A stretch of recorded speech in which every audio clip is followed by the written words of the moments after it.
Welcome, everyone. I'm Katie Berner, the CEO of the Glen Echo Park Partnership for Arts and Culture. Happy to welcome you to this park that is a wonderful collaboration between Montgomery County and its national park land, and we're celebrating all of that together. I'm so happy to have a collaborating colleague as well, who I'll bring up in a minute. But before we even go forward further, that song was lovely. We want to read an acknowledgement statement that we've developed for all of our events, especially since we're here on the Potomac River on what were native lands.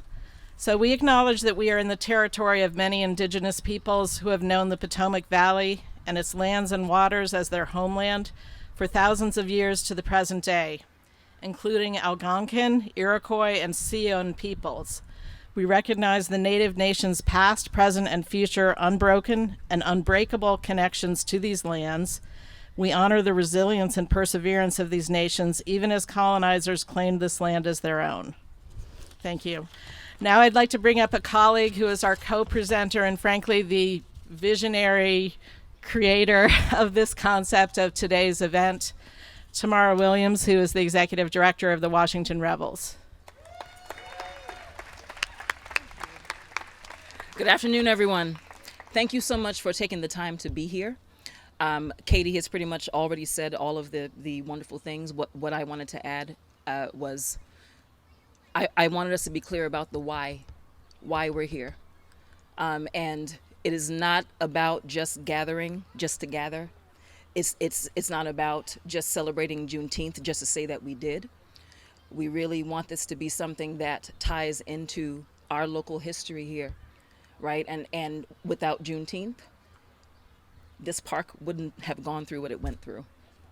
And you all being here means so very much.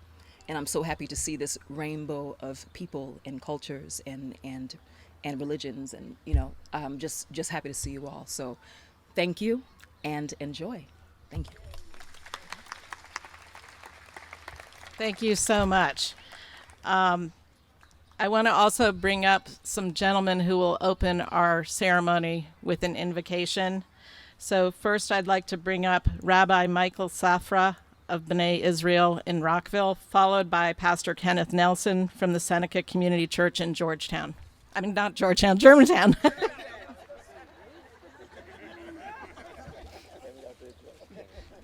Good afternoon, everybody. I'm honored to be here with Reverend Nelson to celebrate Juneteenth, a demonstration of community togetherness and solidarity.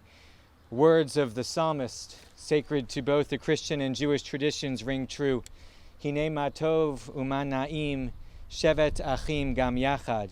How beautiful and good it is when brothers and sisters come together for good purpose.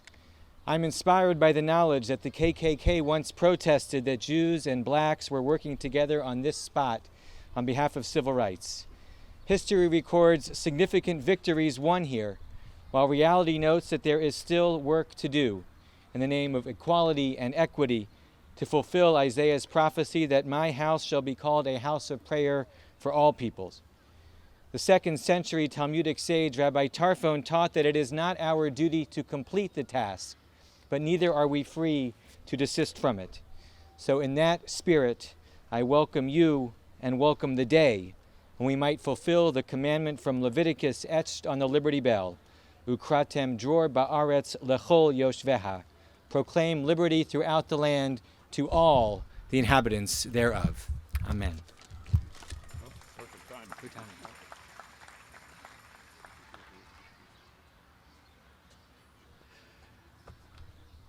Shalom. It means peace.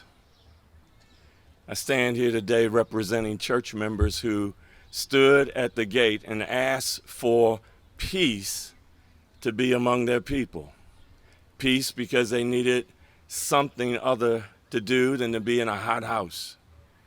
Peace to be able to bring their kids to enjoy a situation. Peace that's in the YMCA tradition. I say that because I came to this camp, this place, as a member of the YMCA. And they told us on the bus coming out here, you have to behave differently and resolutely because people have sacrificed their very lives so that you can walk through these doors without any challenge to your humanity. Our fight is not finished. We are here just as a footnote to continue this fight for humanity and people to reason together over their differences. No matter what you do today, your journey is not over. You and I have a meeting with the destiny of peace in our lives. Shalom. I know we all know why we're here, and there's going to be more said about that, but we're commemorating, we're gathering, we're singing. I'm so glad that we can add the element of arts and song and creativity to this. Thank you to the Rebels. It was 63 years ago that these protests took place, and in our midst are some of these people who participated in it, and we're going to acknowledge them shortly. I'm so happy they were able to be here. The summer featured the arrest of 5 students from Howard University in June, followed by a summer of protesting, which included NAACP, local residents, future freedom riders, counter-protesting Nazis, and white supremacists, all here in this, what we think of as a sleepy suburb. It's not a sleepy suburb, it's a slice of Americana. It reflects the culture of America in its time, and it evolves with its time. So we want to look back on that and also celebrate what we are today as a national park. Been that since 1971, and Charles will talk about that. So a film is due to come out, and we'll talk a little bit more about that at the end, but I'm looking forward to what is a high quality research project and presentation of what happened here at the park. So let me now introduce the superintendent for our park and the GW Parkway, who's been our partner in so many things, Charles Cuvelier.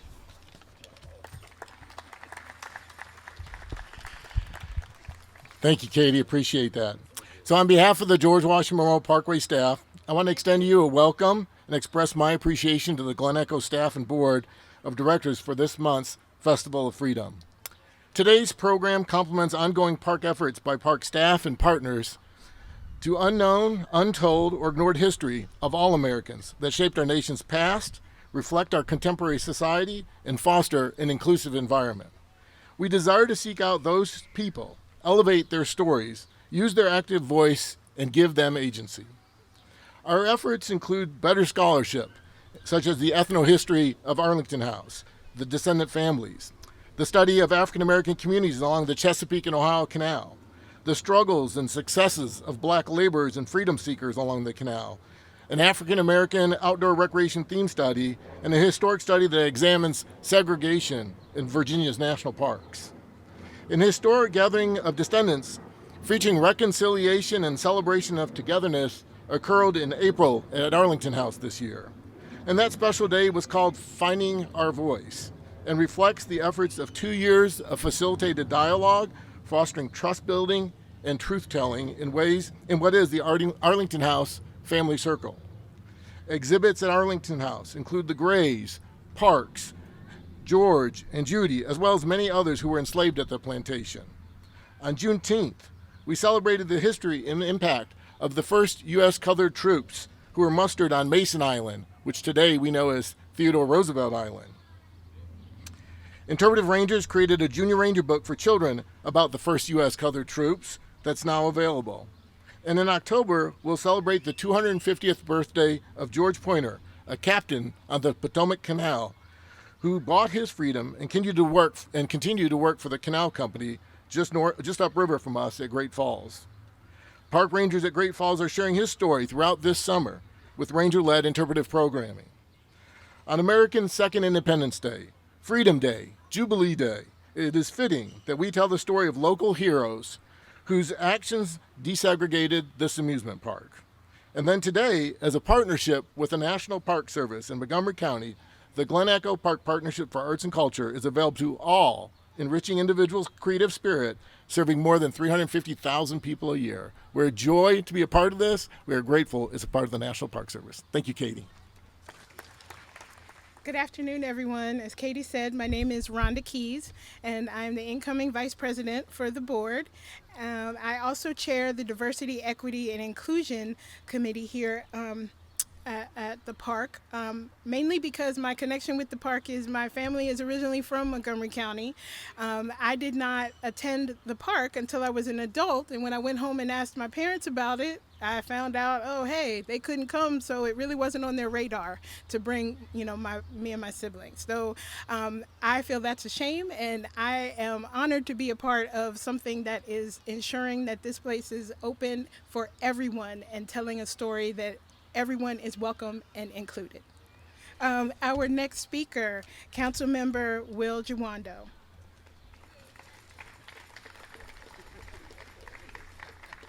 Thank you. Thank you very much. Good afternoon, everybody, and bless that cloud that just came over. We're going to hope it stays there. I'm Councilmember Will Jawando, at-large member of the council, chair of the Education and Culture Committee, and just lifelong Montgomery County resident as well. And Rhonda, when you were sharing that memory, unfortunately, I think that's a common memory for a lot of African-American residents of Montgomery County of our age. You're younger, much younger than me, I'm sure, but where our parents or our grandparents couldn't come here, and so we didn't come here, and that's a shame. But now, the positive side of that is, my four children know this place very well, and we're able to come here. You're on the board. You're the vice chair of the board, so it's a reminder that America, that's our story. It's uneven. It's 2 steps forward. It's 1 step back. It's 3 steps back. It's 2 steps forward. That's America. And we just celebrated Juneteenth, Freedom Day.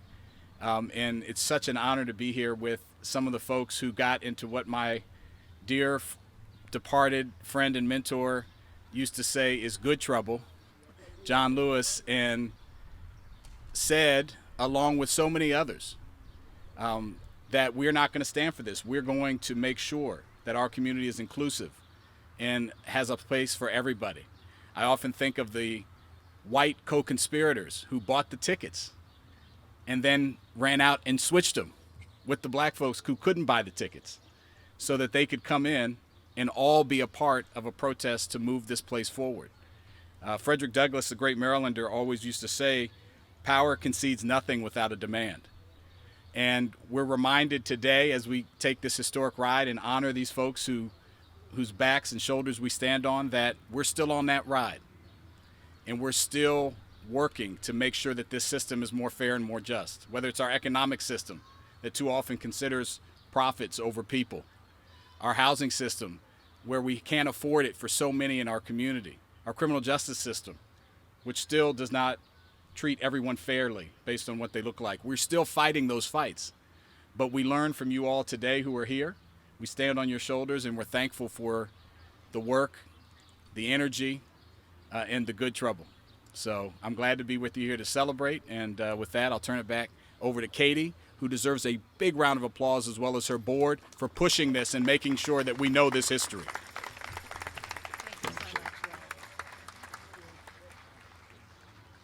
Thank you so much, Will. And we really appreciate your leadership on the council over the Education and Culture Committee. So thank you. Now I'd like to introduce the council vice president and council member from District 1, where the park sits, Andrew Friedson. By the way, the microphone, this is equity. In case anybody wanted to know the definition of it, you move the microphone to where you need it so everybody can hear you. So it doesn't matter how tall you are, how short you are, you move the microphone to where you need it to be. So I'm so honored to be here, so privileged to be able to serve as the vice president of the county council to represent District 1 in this community for our county, the village that raised me, the only place I've ever called home, and to serve on the board with Rhonda and the board members and with Katie to safeguard this historic treasure, this treasure that tells the story of our county and our region and our country, the good parts about that story and the not good parts about that story. What we're proud of, the allyship of community members who joined together with Howard University activists to demand a change, that summer of change in 1960, and the parts that we aren't proud of, the counter-protesters, and the fact that this was a place that excluded for decades and decades and decades. But if we are going to really do the work of restorative justice, we have to be as intentional in our inclusion as we had been intentional with our exclusion. And if we are going to dismantle the structures of institutional racism, we have to safeguard the structures that tell that story. And that's why I'm so proud to be here, to be part of the effort, the nonprofit and the government effort at every level that has been part of the work to protect and safeguard this park, because in this park is the struggle. It's the story that we need to make sure that everybody who rides this carousel understands who's on it and who wasn't on it and why. That we understand not just that we're here, but why we're here, as we heard. And we appreciate as well the Washington Revels, which I wanted to lift up, and music, and the role that music has played in this ongoing struggle for freedom. Because it has been music in so many ways that has uplifted and inspired and has ensured the resiliency against impossible odds. And so I'm going to use another Frederick Douglass line, since my friend and colleague, Councilmember Giwando, used another, a great Marylander, Frederick Douglass. He said, "We must do with our past only as we can make it useful for the present and for the future." And that's what we're here today to do, to continue on that effort. The path towards progress is not linear. It never has been, and it never will be. As you heard Councilmember Giwando say, the 1 step forward and the 2 steps back. But the trend line goes forward over time. And so that is our job. That is our work. It is not to be allowing ourselves to stop that work, as the rabbi mentioned, because of the challenge, but understand that even when it feels like things are in despair, and right now we face challenging times in our country, we have to continue that work, because the trend line is always positive, as long as we make sure that it is, as long as we do with our past only as we can make it useful and progressive and positive towards the present and towards the future. So thank you for being part of that. Thank you for allowing me to be part of that. And I look forward to having a great celebration today. Thank you so much. Thank you so much. Next, we'd like to hear from a state representative, because the state has done a lot with this park as well. Mark Corman, our delegate from District 16. Thank you. Thank you, Katie. Good afternoon, everybody. I said good afternoon, everybody. All right. Well, I am State Delegate Mark Corman. I'm really proud to represent this district in the Maryland House of Delegates and the Maryland General Assembly, alongside Senator Ariana Kelly, Delegate Sarah Love, who has a representative here, and Delegate Sarah Wallach, who's actually a neighbor of the park right over in Bannockburn. This is where I'm supposed to insert a line about it being too hot out, even though one of those clouds Councilman Giwando mentioned just came across. But I'm trying to be more grateful. So I'll just say I'm grateful it's not raining, as it feels like it has been for the last 6 years. I'm grateful to be in the presence of some civil rights warriors and heroes today. I know we're all excited to hear from them. And I'm grateful that we've turned what could have been a black mark in our community, a black eye in our community, this park, and have turned it into a community gathering place where we recognize and acknowledge and learn from our history, instead of just trying to pretend that it did not happen. So really grateful to be with all of you today, and thanks to everyone for being here, and looking forward to the rest of the ceremony. Great. Let me now welcome our county executive, Mark Elrich.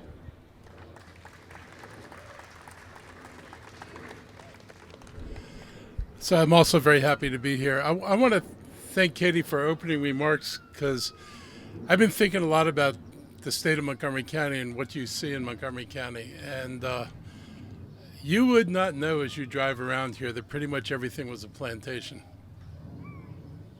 That doesn't occur to you. There's not much of that story told out there. Even less would you understand that Native people used to live here, and they were exterminated and driven off the land by white people. We're not confused about who did all this stuff. And it's a kind of grim reminder that two of the greatest atrocities against human beings occurred right here, where we're sitting today. And that says a lot, and it also says a lot, the invisibility of it in the county. I mean, that's great, and I really appreciate that we're doing things like this. It's about time that we're doing things like this. We just had the best Juneteenth celebration that we ever had. We had more celebration, more opportunity for people to learn than we've ever done before. And I'm proud of that, and we're going to keep doing that. But it's a very hard story because, the truth is they weren't freed at the end of the Civil War. Most blacks in the South spent their time in debt peonage until the 1960s. I'm 73. I remember Edward R. Murrow's TV show, Harvest of Shame. So you can figure how young I was. That's 1960. And it was about sharecroppers and migrant workers. And it was not about people coming across the border from Mexico. It was about black people who were pushed off the land, couldn't stay on the farms, traveled this country, and then would try to get back whatever meager earnings they had to sustain their families on those farms. And we have done a marvelous job of erasing our history. The Soviet Union's got nothing on us. We've probably been, pretty successful at making sure people don't understand what happened here. And it's important that people understand what happened here. I am really happy that starting with Doug Duncan, there were great efforts to maintain this park. And that was followed by Ike Leggett's work, and this is going to be followed by the work we're going to do to make sure this park stays here. We hope, and I hope, that around the county we begin to put up more recognition of what happened here. It's important because, I think you can see what's happening in society at large, that people are losing their grip on history. Some of it just because it's not taught very well. Some of it because people want it erased from the history books so it can't be taught at all. And we've got to be sure that people, even when they're in the places of Montgomery County, have some sense of where we came from. And this is important for young people, because if they don't understand where you came from, they don't really understand where they are. They take for granted where they are and have no sense of the struggle that people went through. Not just the protests that occurred here, but places where people were killed, churches that were blown up. Those kind of prices that people paid for the freedoms we have today and that they have today. And if you don't understand that, it's easier to be indifferent to the struggle and not understand your role in keeping those things and maintaining those things. So I feel honored to be here and be part of this group. I look forward to the discussions. This is, I think, the third time, Katie, that we've been here in the last 3 days. So there's a lot going on out here, which is really admirable, very, very admirable. And just thank you so much for your leadership here and telling this story, because it matters. Thank you so much. Now for the stars of the show, but first to introduce them, I want to bring up Jim Stowe, who is a good friend and colleague and has been doing tremendous work. He's the director of the Office of Human Rights for the county. He's been bringing group after group after group all around the county, done amazing work educating about civil rights history. And he's going to introduce our most honored guests, the people that were here back in the day. Thank you. Thank you, Katie, very much for that. Just a quick reflection, and then we get right into the main feature of today's program. I'm reminded that there used to be a trolley car, I understand, that used to travel the tracks. And what I'm most reflective of is the children that were on that trolley. I want you to imagine for a second, and remember this park in its full glory. Music playing and the smells of popcorn and all kinds of things being offered up. The crickety crack of the wooden roller coaster as it went over its tracks along the way. And think about those black children who were on their way, by the way, to a publicly funded opportunity to swim in Washington, D.C. because their public dollars could not allow them to come here to Glen Echo Park to do the same thing. And I'm told that they used to press their faces up against the window. I don't know about you, I've done that before. I pressed my face up against the window, imagining what I could do if I could just get on the other side of what I was looking at. And as you pressed your face against the window, you would dream about and think about, oh gosh, how wonderful it would be to be in that crystal pool that was so large and beautiful, almost like a little beach, I understand. And then to hear and see that roller coaster find its way along the way. And then to hear the music of the carousel, knowing that I could never experience it. I want you to think about those children.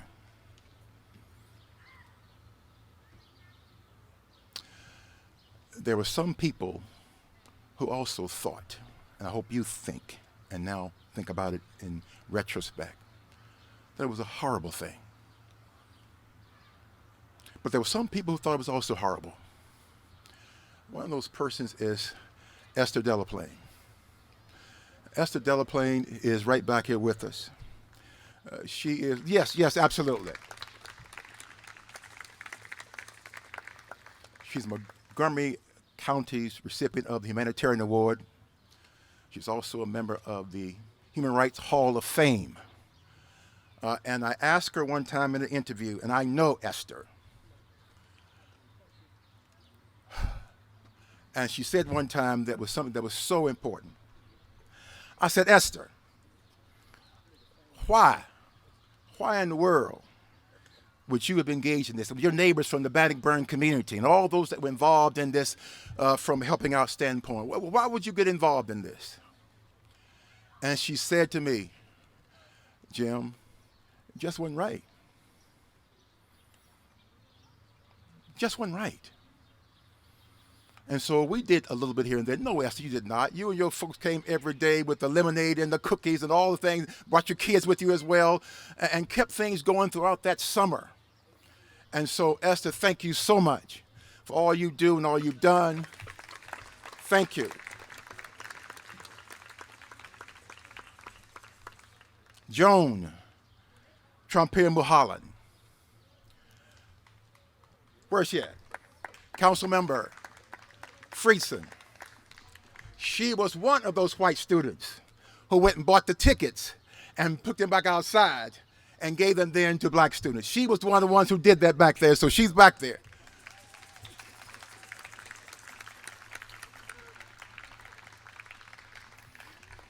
She's also one of the persons who was able to convince Stokely Carmichael to join the movement, along with John Lewis.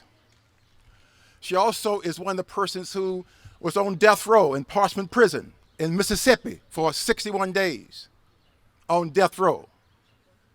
She sat at many sit-in counters across this great South, including Jackson, Mississippi, and over in Greensboro, actually in North Carolina, in Durham, North Carolina, as a matter of fact, and did so also in Montgomery, Alabama as well. She also was one of these persons who, again, asking the question about why you did this. And so leaving Duke University to graduate at Tougaloo College,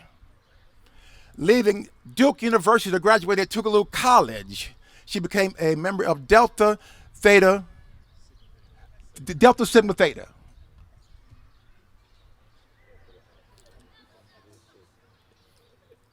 To my sisters of Delta Sigma Theta, let me say that again, so I see you're out there. Delta Sigma Theta.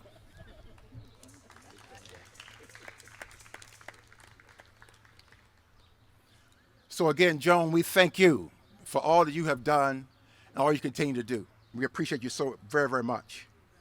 Edith Short.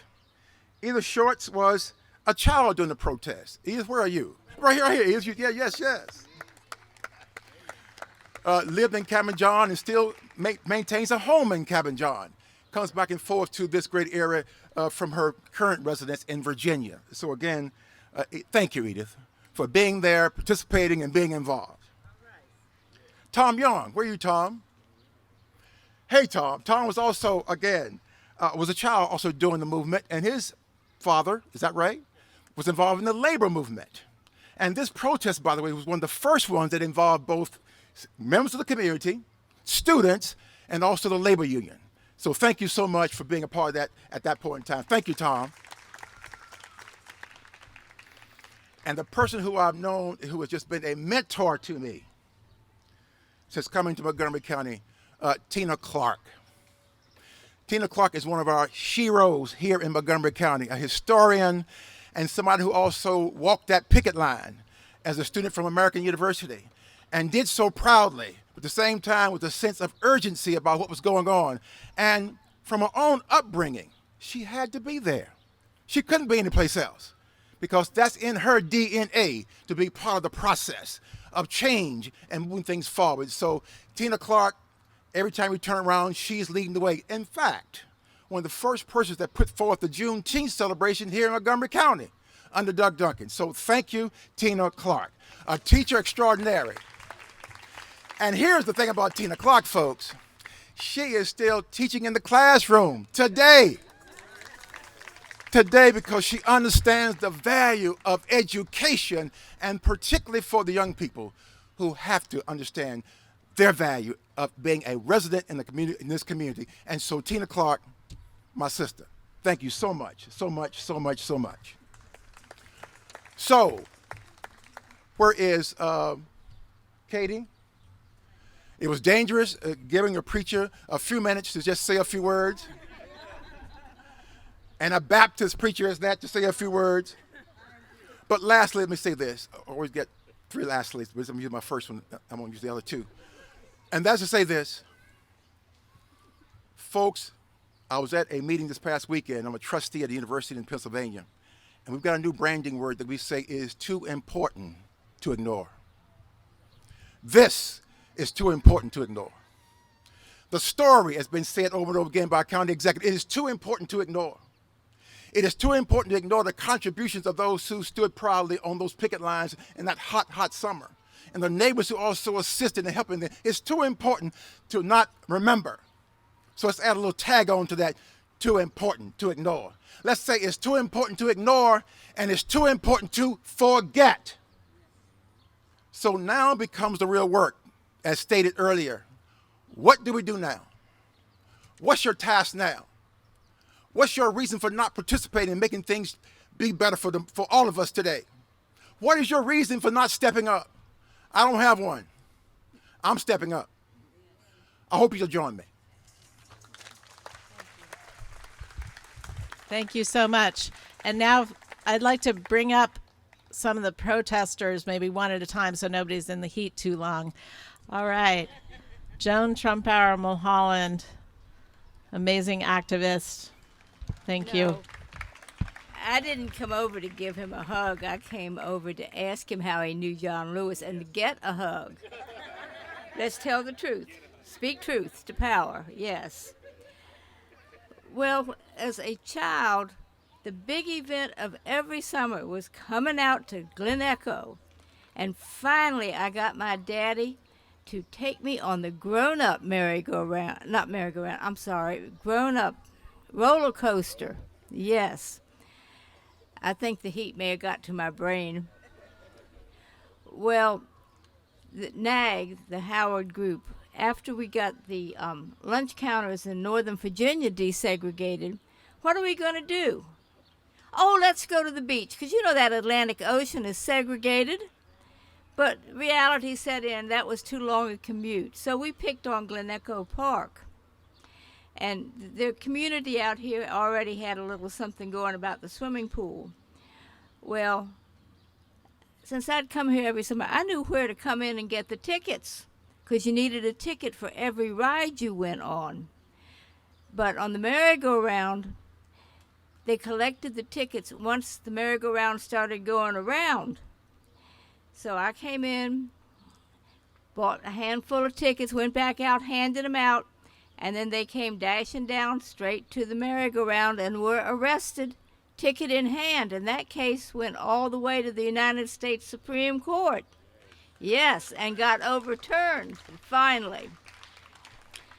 And one of my main memories from that picketing is there was a lady who had been in one of Hitler's camps, and she had the numbers still on her arm, and you could see her marching with the tattoo on her arm, and there were the Nazis and the Klan marching against us, and that really impressed me then. So it's great to see the type of change we've had out here. Looking at this crowd, it's like looking at the United Nations or a pot of good stew with everything in it. Yes. And we have come a mighty long way, but we still got a mighty long way to go in this country. So let's just keep on keeping on. Thank you.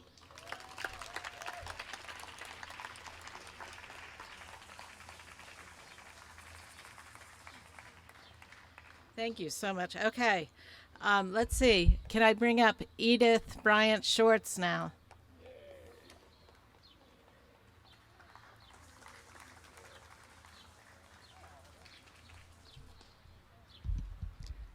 Good afternoon, all. This is quite an honor. And to see that the folks came out and still standing behind those hot days that we marched. I'm not much of a speech person, but I'm just elated with what I see. And I hope this continues. Thank you so much.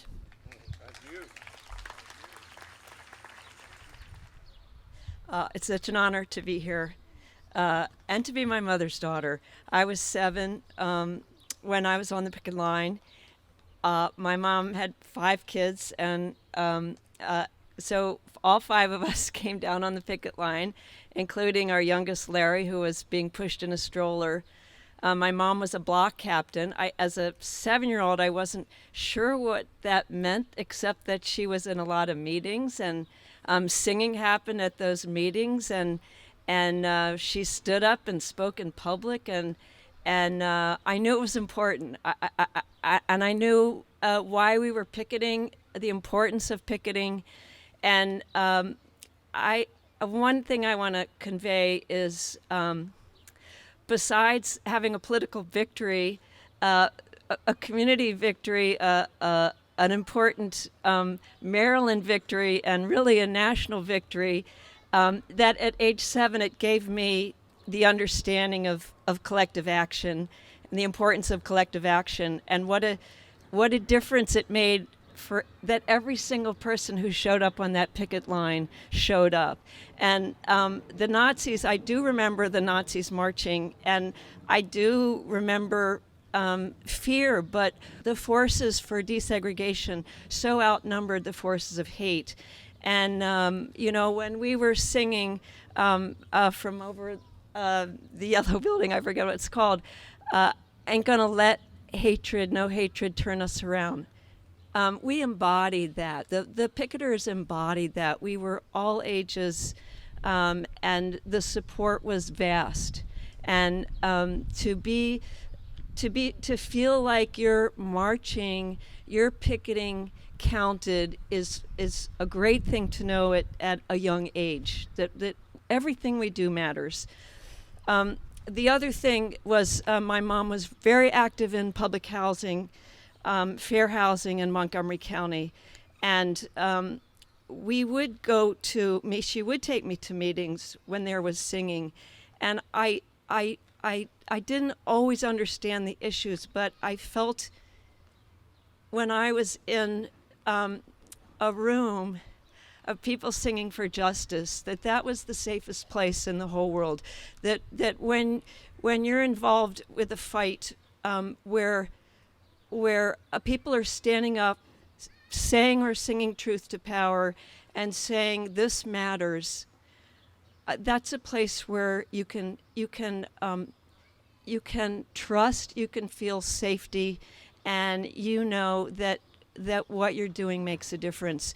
So I just want to honor my mom for her lifelong stance for human rights in the county, for desegregation, for a very strong anti-racist stance that she never let go of, and to say how proud I am of her to be her daughter. She taught me invaluable life lessons, and to be part of the Bannockburn community that so many stepped up and marched and made lemonade and made peanut butter sandwiches and knew at every age that we participated in that we were making a difference.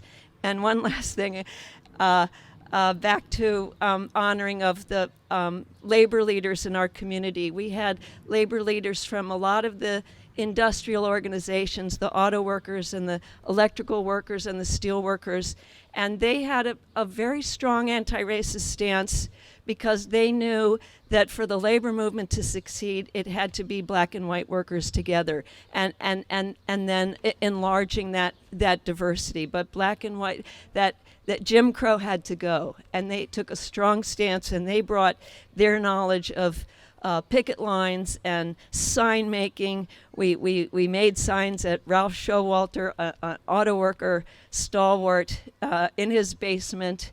You know, he got the picket signs made, and the labor movement had a strong voice in fighting for desegregation at the park. So I'm so honored to be here. I'm so honored to see all of you here, and let's keep the fight going. Thanks.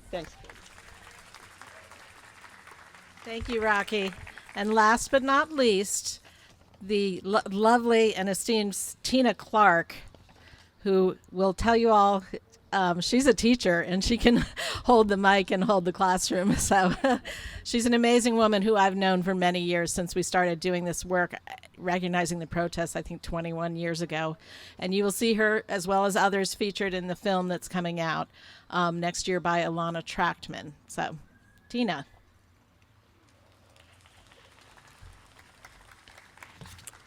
Good afternoon, everyone. I'm going to stay focused and on task, because that's what I do. Very good. I'm going to tell the story of the merry-go-round, the carousel. The Glen Echo Amusement Park was a painful reminder of the segregation process in Montgomery County, separate and very unequal. My baby sister could not understand why she couldn't ride on the old wooden roller coaster at Glen Echo Park. I told her it was because of the color of her skin, and she always looked confused, and she didn't understand. So she would continue to ask me, why can't I go to Glen Echo Park and ride on the old wooden roller coaster? My brother Ben, who marched with Dr. Martin Luther King Jr., a freedom rider traveling all over the South with Dr. King, he just wanted to show off his newly learned skating skills. He just wanted to skate at Glen Echo Skating Park. As a direct result of the pain and the suffering and the humiliation to my communities, something had to be done. As for me, I just wanted to ride on the merry-go-round. The carousel music was so enchanting, so mythical, and just magic. I love the way the beautifully painted horses pranced around with their wide eyes painted beautiful colors, around and around, up and down, in a circle. The music made it seem as if the horses had come alive when the music started. You could hear it for miles around. It was a beautiful, artful, yet painful experience. As we rode the Capitol Transit on Sunday afternoons, just to press our faces against the windows on the train, to witness all the white community having the time of their lives, we just wanted to experience that same feeling of fun. I deeply wanted my siblings and my community to participate in this wonderful childhood experience. So in order to help facilitate that process, I joined the NAACP under the leadership of the president, Edith Throckmorton. She organized the bus rides and the protest picket lines to integrate Glen Echo Park. We filled a bus each weekend and traveled down to Glen Echo Park to force the Jewish brothers to open up the park to everyone, to do the right thing, to participate in a fair and just society, and to make it fair for my community as well. So one weekend as we gathered in Rockville, Edith said, we don't have to go down to Glen Echo today. We don't have to picket and we don't have to protest.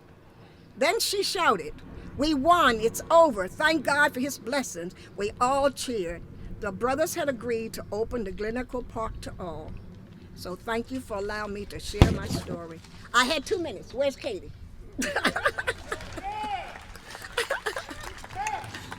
And I do want to tell you that I was the African American liaison officer under the administration of Doug Duncan and did a lot of great things here for Glen Echo Park. All right, thank you very much. Fabulous lady. Thank you.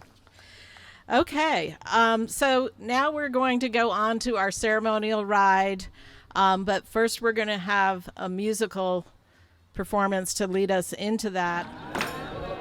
I'm gonna let it shine.